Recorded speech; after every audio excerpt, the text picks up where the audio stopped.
অন্তর্বর্তীকালীন সরকারের উপদেষ্টা রেজওয়ানা হাসান তার একটি বক্তব্য নিয়ে ইতিমধ্যে ব্যাপক আলোচনা এবং সমালোচনার ঝড় বয়ে যাচ্ছে রাজনীতির মাঠে।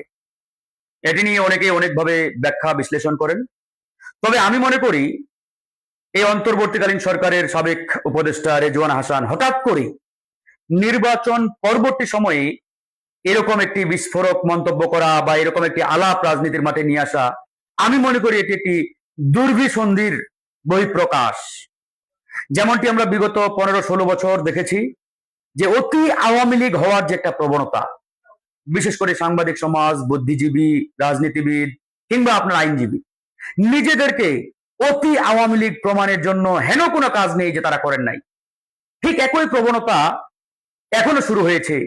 যারা এখন এই নতুন সরকারের প্রতি নিজেদেরকে জাহির করার একটা ব্যাপক প্রবণতায় মাঠে নেমেছেন, তাদের মধ্যে এই রেজওয়ানা হাসানরাও রয়েছে, এটা কিন্তু প্রমাণিত।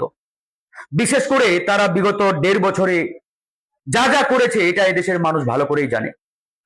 কে কত কোটি টাকা লুটপাট করেছে, দুর্নীতি করেছে, স্বজনপ্রীতি করেছে, কে কাকে লবিং তদবির করে বিভিন্ন চেয়ারে বসিয়েছেন, সব আলামত এর ইতিমধ্যে জনগণের হাতে আসছে।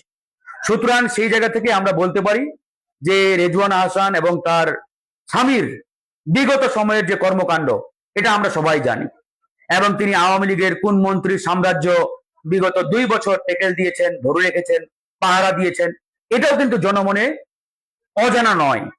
তো সেই জায়গা থেকে রেজওয়ানা হাসান তার এই অবৈধ সাম্রাজ্য, তার হাজবেন্ডের সাম্রাজ্য টিকিয়ে রাখার জন্য নিজেকে বিএনপি হিসাবে প্রমাণের চেষ্টা করছেন কিনা এটাও কিন্তু বিএনপিকে ভাবতে হবে।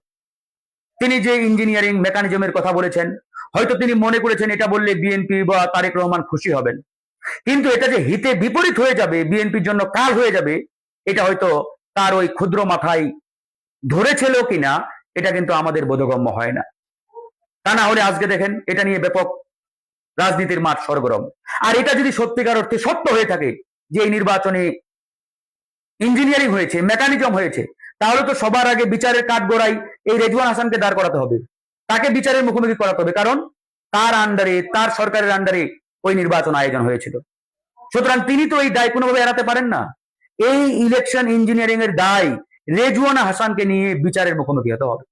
এই জন্য আমি চাই তাকে আইনের কাঠগড়ায় দাঁড় করিয়ে এটার একটা জবাব দিয়ে নেওয়া, যে আসলে এই ইলেকশন ইঞ্জিনিয়ারিং হয়েছিল কিনা। যদি হয়ে থাকে তাহলে সবার আগে তার বিচার করতে হবে, আর যদি না হয়ে থাকে তাহলে মিথ্যা বলার অপরাধে তাকে বিচারের মুখোমুখি হতে হবে। একবারে পরিষ্কার কথা। ধন্যবাদ।